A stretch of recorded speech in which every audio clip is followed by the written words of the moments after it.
LEX18 presents a podcast with hot takes, hot topics, with your hosts, Megan Mannering and Evelyn Schultz. This is Hot Mic. All right, welcome everyone into another episode of Hot Mic. We are so excited you are with us this week. I'm Evelyn Schultz alongside Megan Mannering. Our guest today was a big get. I say that every week, but really this one feels like a big get. Totally. I was looking forward to this episode for a long time. I know, me too. Her husband actually works here, which we'll get into. We will not hold that against her. No, we will not. She is the first female director of the Kentucky Marching Band. Everyone welcome Dr. Shayna Stahl to the podcast. Welcome to Hot Mic. Thank you. It's a pleasure. When was the last time you were at the station? Oh, goodness. Probably to pick up Brian for something. Okay. We should explain right out of the gates. So your husband, Brian Stahl, is our chief photographer here. Everyone loves him, even when he is a little direct, as you say, because you guys are not. Don't tell him that. You're not Kentuckians. Well, you're New Yorkers, so that kind of comes with the territory, right? Yeah. Well, Very much so. We do love working with him. I know. It's always like when we get the assignments in the morning and I see that I'm with Brian, it's like, yes. Yeah. Because you know that in the car we're going to be swapping stories, maybe griping a little bit, just a little bit. Yeah. And he's a great photographer. Yeah. But this podcast is all about you, Shayna. We're not here to talk about Brian. We're here to talk about you and your journey to Kentucky. You've had this crazy, awesome career. So let's start from the beginning. Where did you grow up? So I grew up on Long Island in New York and born and raised there. Started music from a young age. We were very fortunate in our school district that we had a really, really good music program at a young age. So like our general music program was fantastic. And that led into, I started on cello, believe it or not. I did a year of cello and then I switched to French horn in 4th grade. So we were able to start really young on instruments in our district. Wow. So we started all the way back then, but even before that, like in our general music classes, we got to play, the recorder that everybody plays. Classic. So we got to play recorder. I was in the recorder, hot cross buns. Yes, exactly. The recorder club. We did like Renaissance fairs too, believe it or not. Wow. Yeah, it was a pretty big thing there. So yeah, that's where we started. Did you ever do kinder music? Was that a thing No. on Long Island? No. Okay, that was in North Central. Is that classes where you go and you... Yeah, when you're like a little kid and you play the glockenspiel, if you're familiar. Okay. And you learn, kind of the basics of reading music. I'm very out of my element for this episode because you two are definitely more... You were in the marching band in high school Only as well. for a year. Okay. But I do have a little street cred. A little bit. What is it? I was first chair alto sax. Yes. Nice. That's awesome. Thank you. I knew you would appreciate. But it sounds like music was important to your family. Are your parents musical? Anybody else in your family? Believe it or not, no one else except for my brother plays an instrument in my family, which is very strange, because a lot of people do have that where they grow up in their own, with their families, they have some sort of musical background. But mine didn't play any instruments beforehand. It's just something that they saw that I had an interest in and loved doing, and they pushed me in that direction and fully supported me the whole way. So you continued playing music into high school. Yes. At what point did you think this might be a career for me?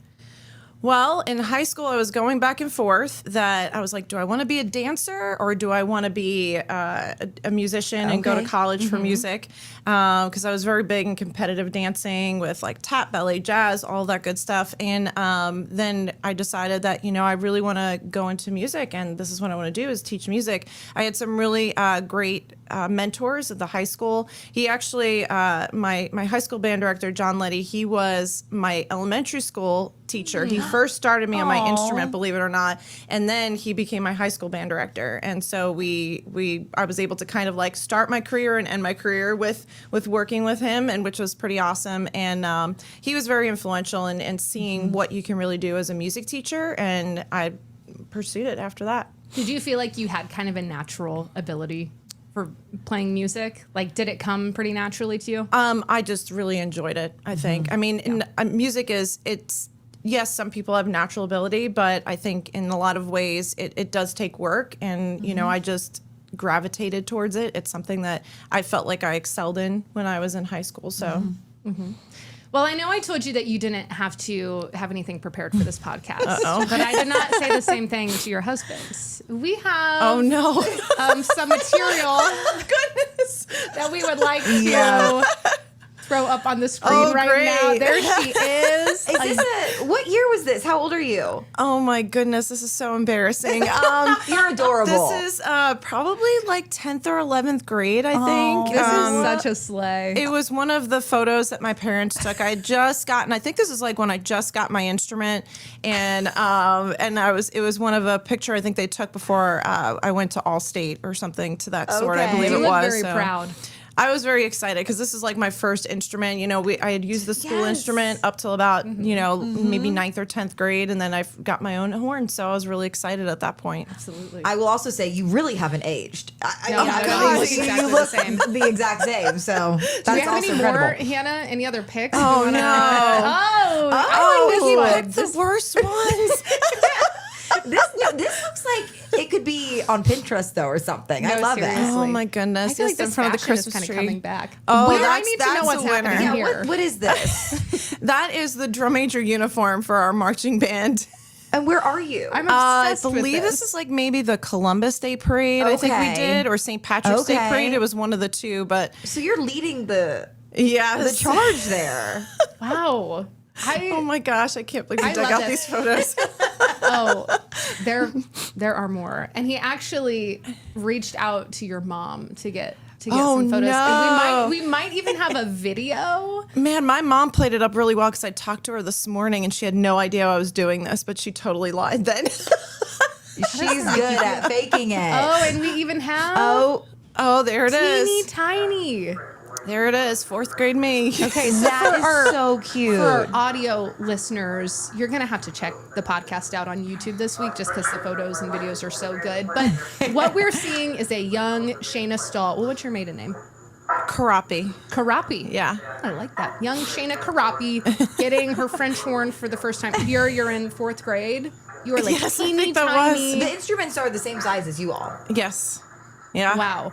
The French horns, there's not different sizes. And I believe that's John Letty in that picture that's there talking you to us go. right now. Yeah. Oh, that is precious. Does this bring back some sentimental memes? I don't remember this one exactly, but I do remember a time in elementary school where my instrument broke and I was sitting ready to play and my instrument completely broke and I went backstage to get a new one because I knew where the storage room was that had the other ones, and my teacher had to stop the concert. She's like, "We're missing a French horn player. Hold on one second." Aw, they needed your musical talent. You know, Look at that the focus hairstyle. Do there. you like that too? I think you need to bring that back. Yes, We need to see that. Oh, that's iconic. it's Okay, very well, cool to see. Thank you to your mom for picking up yes. some of this. Thank Mom. We This really appreciate helps her. tell the story. But in high school, so you were the drum major? Yes. Explain what that role is for people who don't know. Yeah, so the drum major conducts the band. We went to a leadership camp and learned how to conduct a little bit better. Also, it's, our leadership within the program, helped teaching like marching fundamentals, helped wherever it was needed in the program. But you're the person that gets to wave your arms in front of the whole group. So, Is that a lot of pressure? yes. Yes, it is. Yeah. I would I was not in band long, but I do remember the drum major has the responsibility of keeping everyone in time, right? Yes, And if you have with a the- band that has like 100 members, that's really hard. Yeah, starting and stopping the tunes and, all that good stuff. Oh, there's another one. Yes. Where is that at? Is that That's at University of Washington. Okay. That's where I did my doctorate, and they had us conduct in the stands as well as the graduate student to direct the band at that point in time. So Yeah, you slay. Tell us about where you went to college and what your education was after you left Long Island. Okay, so it's a long journey. So I hope you can. That's why you're here. Hang in there. So I started on Long Island. Took private lessons and everything when I was in high school, towards like 10th and 11th grade. That's when I started. When I decided I wanted to go for music. So I was looking for schools that not only had a great music program, but then also had a marching band. So a lot of our state schools didn't have the marching band connection. So I ended up going to Temple University, which is in Philadelphia, and they have a marching band there. So I participated all 4 years. My first year I was in the band. Second year I got to be a section leader, and then my last 2 years I was drum major there as well. Whoa. Wow. And then from there I went and I started teaching back in Long Island. It was a school district called Middle Country School District. I taught middle school for a year, and then I got moved up to the high school. And when I was moved up to the high school, my former high school band director that I was talking about before, he was asked to start the marching band at Stony Brook University. And so he asked me if I would help with that because I had college marching band experience. So I was working full-time teaching high school band while also working part-time at the university at the same time, working with the marching band there to start it from scratch. I mean, we started with I think it was like 15 members, and it kind of grew to over 200 by the time. That's within amazing. the time I was there, so which was really great to see. But while I was there, so New York State has a law that with your certification, that you have to get your master's within the first 5 years that you teach. So I did a part-time master's at the same time. That's why I was saying, hold on, this is a long story. How did you do it all? It's a lot, yeah. Part-time master's at Stony Brook at the same time. Then I decided I wanted to go back for my master's in music education and conducting. So I did the summer program at Hart School of Music over in Hartford. And for us, that was really easy. It was super close to home. But I did spend 3 summers there doing that. And it was just a ferry ride back and forth. But I did spend the summers in the dorms there. And then after that, came back, and my high school band director, who was teaching at the college, retired, so I applied for his position at the college. So I taught for 3 years full-time at Stony Brook University with the marching band there, and then I decided I wanted to go back and get my doctorate. So we went to the other coast, to the West Coast, and I did my degree at University of Washington, and that was a wonderful time there. It was a fantastic time. Spent 3 years there. And then my first job after that was at UNC Charlotte, down in Charlotte, obviously, and then here. So that's the quick version of where I've been. It's so impressive. I actually looked up your website this morning just to do a little research, as journalists do. And maybe it's obvious to everyone else, but I think a lot of people don't know how much work and education goes in to your job. You know, maybe people just think, oh, they're good at music and they landed into this role, but it's taken years of hard work for you to get to where you are right now. Yeah, and the culture's definitely changed in terms of the expectation of your degrees too.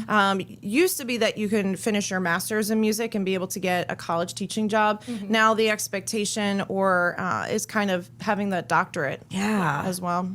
That's a lot of work. A lot of years of school. Yeah. Oh my gosh.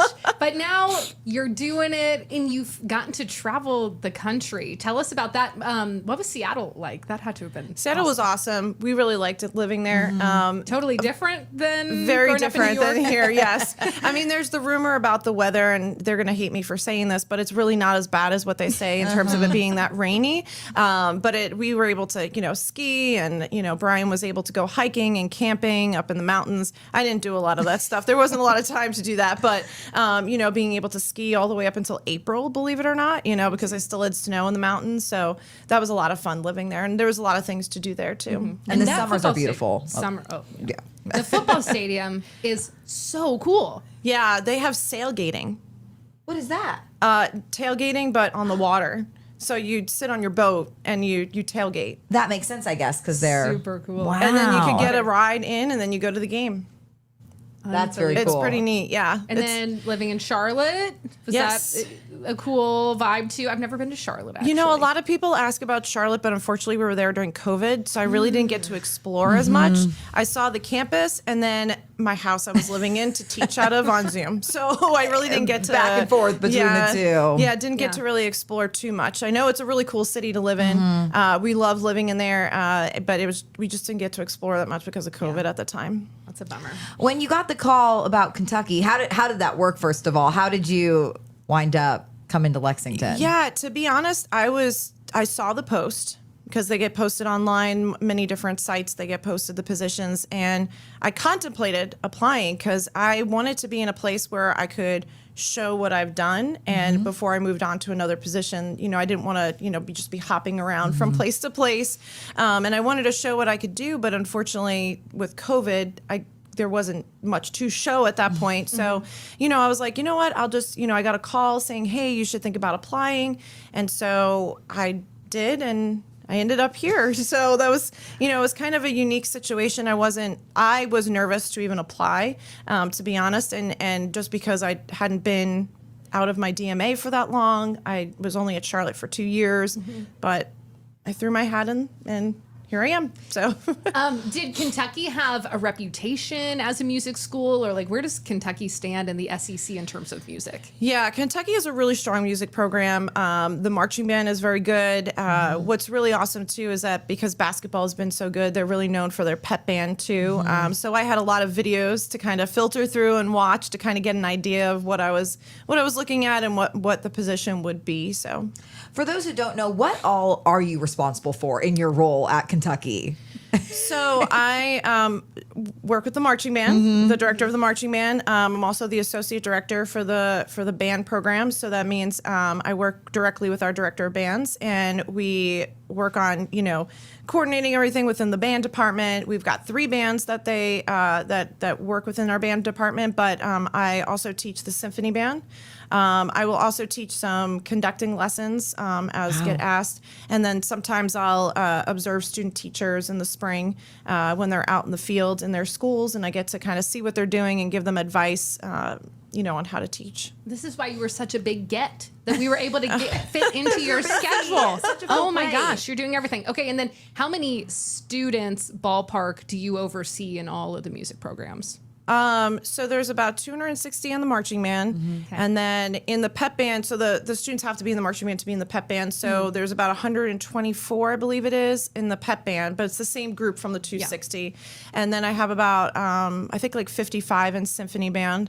So you're in charge of more students than any athletic coach, we should know. Yeah, they've a little bit, but I don't want to downplay what they do at all. So no, not downplaying. Just to show that you also have a big Is that role to hard play. when you're, college, you're having to navigate, not only you want these students to be good musicians, but also they're there to learn, but also they're at an age where, they're becoming adults. That is an interesting age, right? Yes, it is. I feel like our program, we like to have this family-oriented environment where everybody has a connection somehow. We have at least 75% of our members are those outside of music. Okay. So we have a lot of people that are engineering, pre-med, pre-law, all these different majors that are really awesome.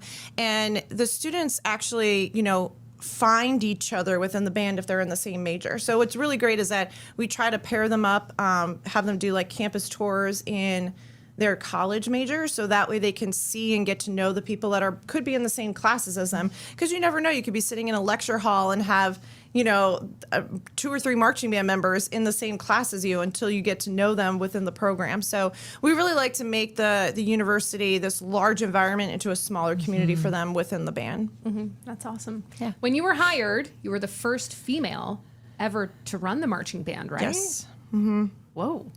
I didn't realize that this was such a male-dominated field. It is, yeah. Yeah, when I started in the profession, I can remember, I could count maybe on 1 or 2 hands how many, female identifying band directors there were in the profession. And now it's grown, which is fantastic to have this big community within my colleagues to see that. But yes, I was the first female athletic band director. Have you heard from, young women that you teach who might want to follow in your footsteps? I do sometimes, yeah. I hear from them, but then I also take part in mentorship programs where I can mentor other women in the profession and help guide them, through their journey and help them, whether it's, their CV or their cover letters, whatever I can do to help them get to where they want to go to. Yeah. I will say I looked up, I do not, well, for this purpose I do. I don't put a lot of stock in the website Rate My Professor because I think we all know about that website, right? But when I haven't thought about that in a long time. I feel like you check it when you're in college and it's kind of silly because it's gosh, but I don't look at it. So. You had a perfect score. A perfect score. Wow, You had rave reviews. Oh my god. When I Googled you, your page came up and everyone was saying she's so encouraging, such a good teacher. So that's good your students think very highly of you, according to the anonymous post on Rate My Professor. You know what? But I think that just goes to show, the impact that you're having on young people. Yeah. Wow, I'm gonna go check out Rate My Professor after this. But no one go post any mean things about anyone on Rate My Professor because that always makes me sad. Yeah, only the nice things. But everyone posted nice things about you, so. You have such a unique vantage point during sporting events. Like most people are in the stands and you might even be way up in the rafters, but you are like down in the action. What is that like? Sometimes chaos because there's so much going on, and to be a part of it and to have that's a great example. That's when we stormed the field after the Florida game, I believe it was a few years ago, and it's quite chaotic. I mean, we've got so much going on. Being on the headset, trying to communicate with upstairs, figuring out what songs to play when, what's going on during the next timeout, when we're needed to play. And then basketball, is just as crazy too. You never know what's going to happen, which is the greatest part of being in college athletics is that it's a surprise. Every game is something new. You can't really predict it. All you can do is kind of prepare the band in advance of the scenarios that could happen and just be ready for anything. Do you like sports as well? I do like college sports. Okay, yes. so there's some professional sports too, but you would college have sports, to have some understanding of what's going on, right? Yeah, definitely. It's totally different than concert band. I had never really thought about that. It makes sense. So concert band, like which songs you're performing way in advance. You're rehearsing all semester. I assume this is like a totally different ball game. Yeah, you just got to be ready for anything. And have all different songs ready for whatever the situation is, and whatever kind of dynamic is going on game wise. See, that's something I didn't realize. So depending on how the game is going, you can switch it up. Yep. To change the vibe of the crowd. Okay, so let's do a little scenario. Let's say like at the game last weekend, Tennessee, cats are down the whole time. Vibes are low. Like, what music are you getting going to get the crowd pumped up? To be honest with you, we were picking music that the band really liked to hear too and play because the band has such a great energy, and they were just really encouraging the entire time.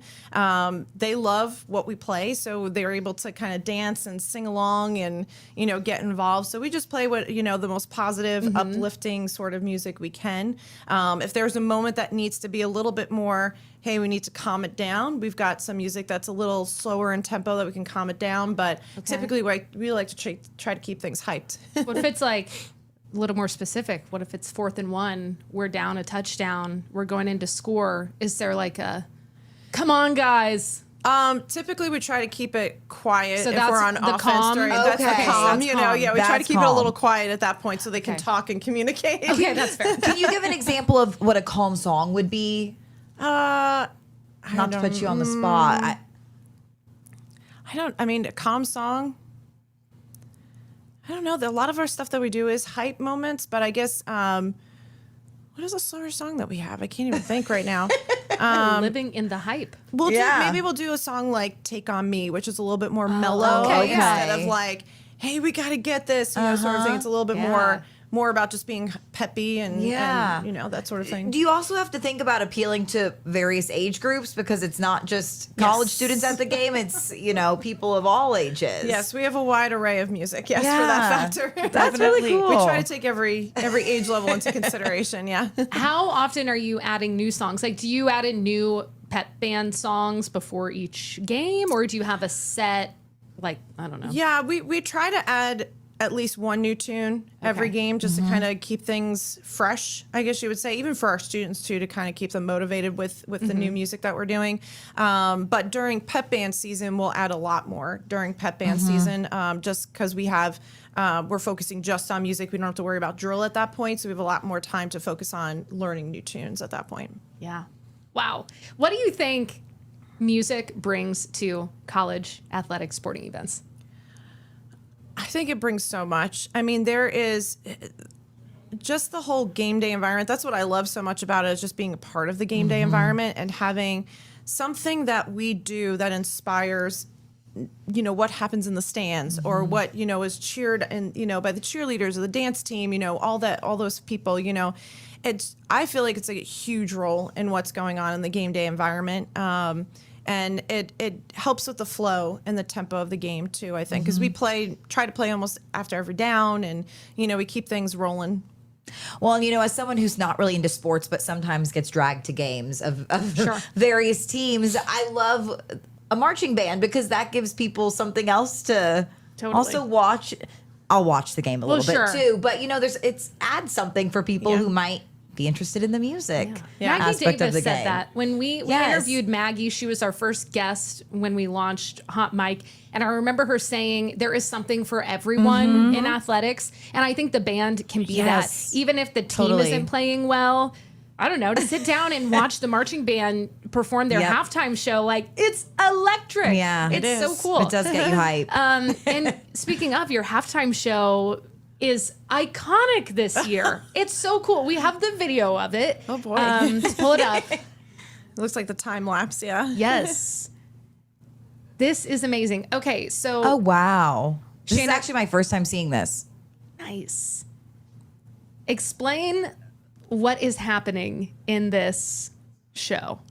So this is our Back to the Future show that we just performed.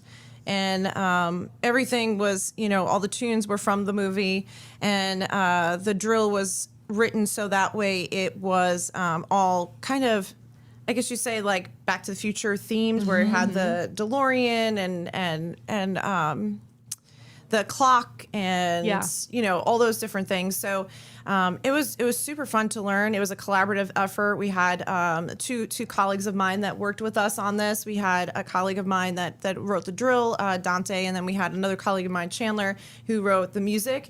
And then we sat down in a meeting together. We talked about different elements that I was looking for, different tunes that we wanted to use where, and then we were able to put it all together. So this is actually that video was the second weekend that we performed it. The first weekend we did it without the lights, and then the second weekend we did it with the lights. And we were very fortunate that our athletic department was able to provide the lights for us.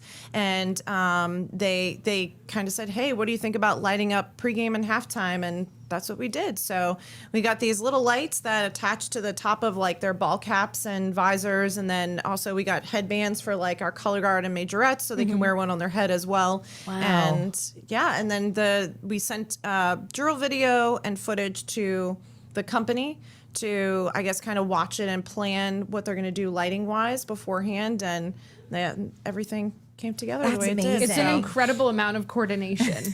Yes, and nervousness too. You're always sitting on the side like, are the lights gonna work? Are the lights gonna work? And they're like, don't worry, they're gonna work. Don't worry. Wow. Have you ever had a moment in your career where something did not go as planned? Yeah, but we always have I'm a preparer, so like I prepare for the worst sometimes. Plan A, B, C. Yeah, I have a plan of action ahead, so that way I don't have to be as reactive. I can, I can be proactive, so that way being reactive is easier later on. So yeah, there's been some hiccups along the way, but You just got to roll with it, I guess. we do. Part of Yeah, the job. Show must the go show on. must go on. Yeah. Yep. How much time and practice goes into putting together a halftime show? It depends on the week or the month. This one we actually had a lot more time to put together because we had 2 bye weeks and 2 away games in the middle of it. So we had almost a month to prepare this one. But sometimes we put a show on in a week, sometimes in 2 weeks. But when I say a week, it's only 6 hours of rehearsal that we have to put on a show sometimes because we only rehearse Monday, Wednesday, Friday for 2 hours each. So. And when you're talking about drill, for those who don't know, what is that? How do the musicians know where to go to form these formations? The drill is the formations that we put on the field. Each one of those has a drill set, like a number that they get to put on. We use Ultimate Drill Book. It's called UDB. It's an app that we use on their phones. So that way they can click on themselves and see what their pathway is going to be and where they're going. Oh, that's interesting. It also shows what the band is doing in general, so that way they can see the overall picture, and it has the directions of how long they should be marching or how long they should be standing still, whatever it may be. And then we also use an app called Beam for our music as well, so that way everything's on their phone. We basically go paperless for everything. It's incredible how technology too allows you all to accomplish a ton. That's wild. Wow, I didn't know, the technology part of that. I'm sure it hasn't changed a lot since you were first in marching band. Yeah, if you had to rewrite something in drill, you had to reprint everything. Oh my gosh. So gosh. this really helps speed up the process because all you have to do is add the new drill to the app itself.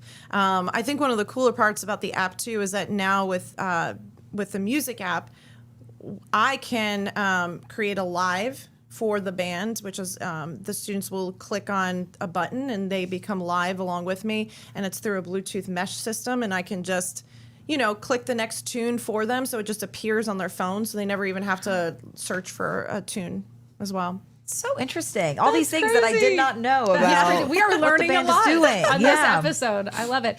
Lexington is a good city for young musicians. Yes. I learned last year. Tell us a little bit about that. I mean, there are some good music programs, all of that. Yeah, the high school programs here are truly fantastic. I've had the opportunity to be out in some of them and working with some of their bands, and it's a great feeder for us as well. We do get a lot of students that are out of state, believe it or not, too. Really? But we do, a majority of our students probably do come from the Lexington or the surrounding areas. But yeah, our music programs here are really strong as well. What is your advice to young people who want to make music a career like you have? Oh, There's probably a lot of pieces of advice you could give. there is. I think it is that if you are determined to do it, you may need to find your pathway to do that. Everybody that I feel like that's been in the music career hasn't had like one direct path on where they've gone or what they've done in their careers. So I think they need to find their path to get to where they want to go, but to hopefully that they're surrounded by a community of people that are really supportive. So like my family was super supportive of me going into music. Brian was super supportive. I mean, he traveled to many different places with me to get my degree. So that, it's really great to have a community that's supportive of what you're doing as well. And always practice. Always Good practice. advice. One thing I enjoyed with all the photos that Brian sent us, a cool thing about your relationship is that you're on the field a lot of times when he's there covering a sporting event. Yeah. Right? And so we have some photos at different schools, different stadiums. That has to be kind of neat. Aww. You're not working together. That was the Rose Bowl, kinda? I think, was Oh, that one. cool. Yeah, he was working the Rose Bowl, and we were there for the Rose Bowl. The team was in the Rose Bowl Yeah. That's really neat. for that one, and we got to do the parade and all, and it was Wow. really, really fun. Yeah. Very Aw. cool. Okay, where's this photo? That's at Charlotte, I believe. That was Okay. another rainy day, another rainy game. You have to deal with a lot of weather. Yes, you have to deal with all the elements. We've had a snow game before too, Wow. which was fun. Well, and you were telling me earlier when you first arrived today, you and Brian were telling me you met sitting. You Yes. disagreed on how many seats apart you were. Okay, what's But the tell us tea? how you met.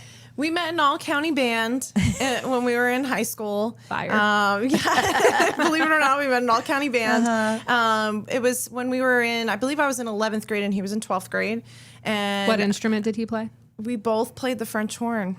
Who was better? She was better though. Obviously. Me. Because you went to All-State and he did not go to All-State. If you ask him, I believe the line is he goes, I just didn't care. That's what he said. I okay. just played it. Okay. He was there for fun, I guess. He was there for the fun, yes, Yeah. and I was there because I wanted to go into Right. music. But we met in high school when we sat. I think it was two chairs, but it could be one that was between us. I don't remember exactly. It's been a long time. Discrepancy there. Yeah. Yeah. Who did you notice him first, or did he notice you, or do you also disagree on that as well? We probably disagree on it. You know he noticed her first. I was gonna say, I'm sure that Your skill. He maybe wasn't there to be a musician, but maybe to meet you. Maybe he was trying to meet you. I don't know. We went to different high schools, so that was, yeah. Okay. Well, that's kind of sweet that music led you to, because you might not have otherwise No. met, right? That's kind of cute. Led you to each other, has led you Yeah. all over the country. Like, you guys have had a lot of adventures together. When you are not, when you're not at a rehearsal or at a ball game, or when he's not being chief photographer at the station, what do you guys like to do for fun? Camping. Typically, that's what we do during the summer.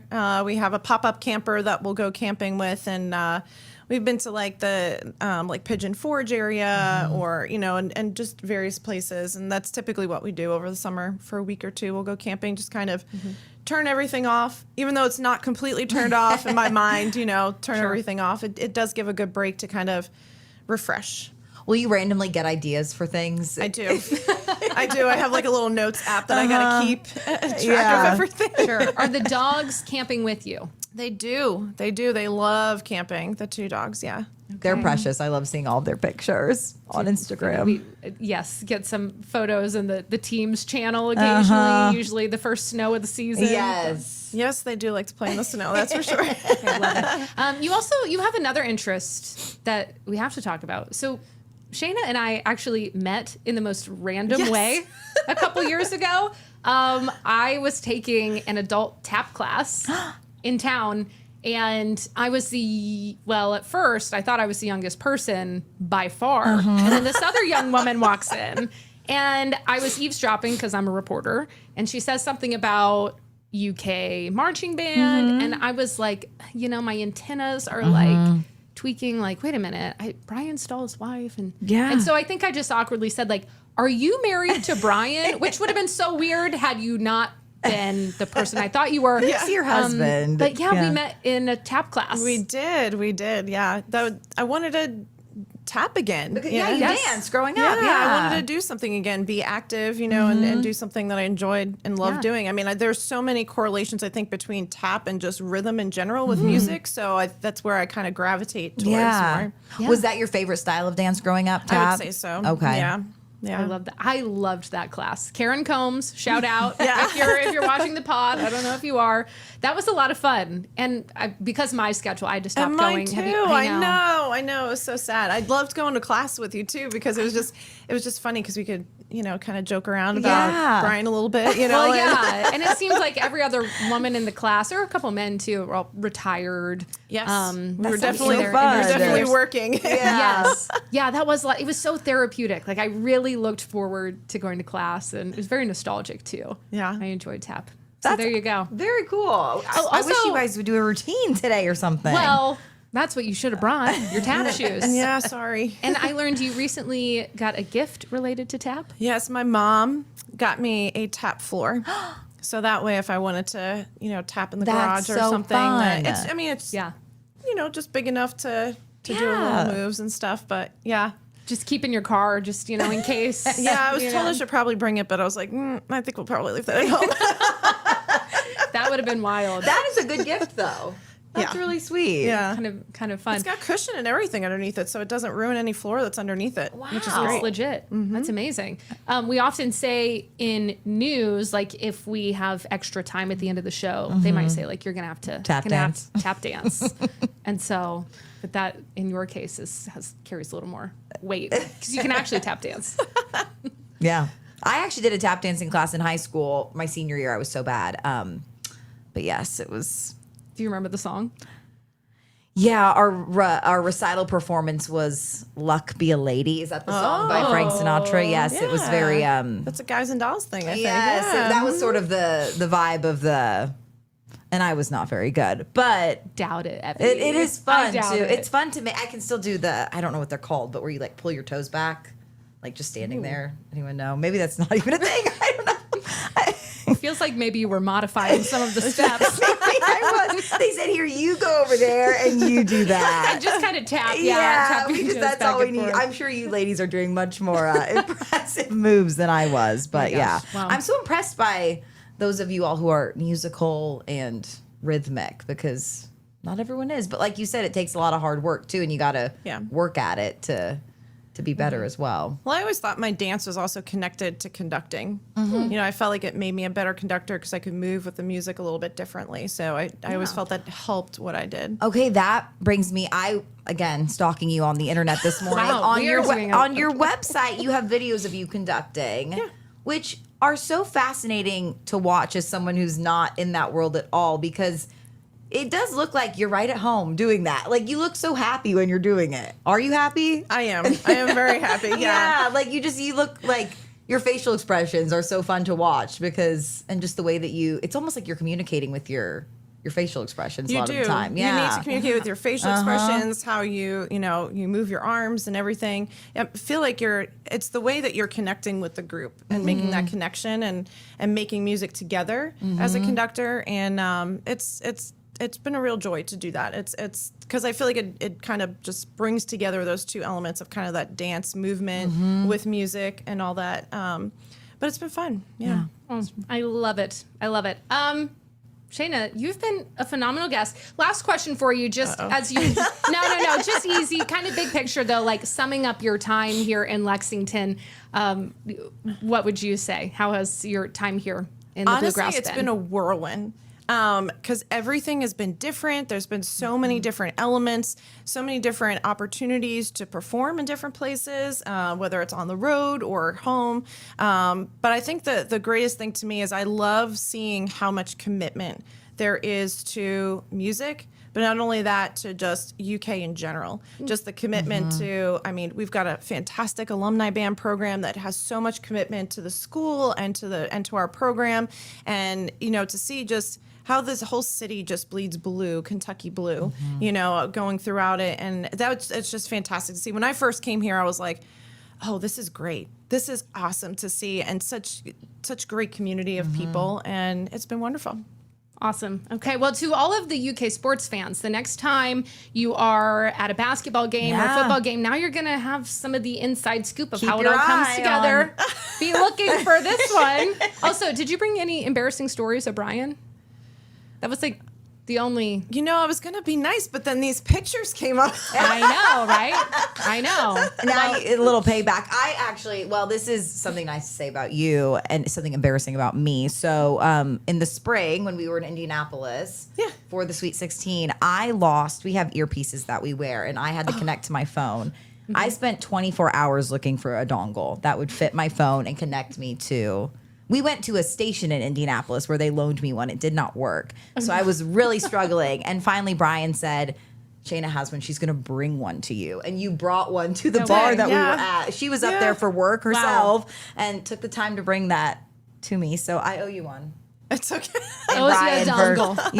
They go missing for me constantly. Yes, they do. They're And small, then you got to track one down. Did I ever give it back to you? I think you did. Okay, good. I'm pretty sure you did. Okay, good. I at least gave it to Brian, maybe. Yeah. So, yeah. Wow. Okay, well, she is helpful and talented. Yes, and all amazing, the above. all of these things. Dr. Stahl, thank you so much for coming on Hot Mic. This was a blast. Thank you. It's been an honor. Yeah, best of loved luck it. with the rest of football season and into basketball season. We'll be watching. It will be awesome. And to our viewers and listeners, thank you so much. We will see you next week for a new episode of Hot Mic.